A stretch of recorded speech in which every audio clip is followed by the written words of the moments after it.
मटका जुगारात सक्रिय असणाऱ्या भटकर टोळीतील कांतीलाल भटकर याच्यासह 8 जणांना पोलिसांनी कोल्हापूर जिल्ह्यातून हद्दपार केलंय। या 8 जणांवर 6 महिन्यांसाठी हद्दपारीची कारवाई करण्यात आली असून याबाबतची अंमलबजावणी पोलिसांच्या वतीनं करण्यात आली आहे।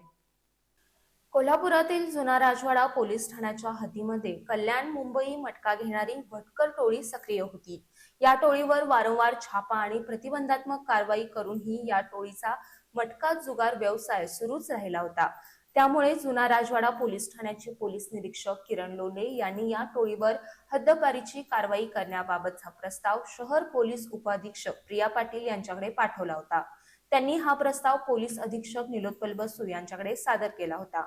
त्यानुसार पोलीस अधीक्षक निलोत्पल बसू यांनी मटका जुगारातील या भटकर टोळीच्या 8 जणांना कोल्हापूर जिल्ह्यातून 6 महिन्यांसाठी हद्दपार करण्याचे आदेश दिले। त्यानुसार पोलिसांनी या भटकर टोळीतील कांतीलाल भटकर, विनोद जाधव, शिवाजी शिंदे, प्रथमेश कलगुटकी, शौकत सय्यद, अनिकेत अस्वले, अर्शद मोमीन आणि शैलेश सबनूर या 8 जणांना कोल्हापूर जिल्ह्यातून हद्दपार केले।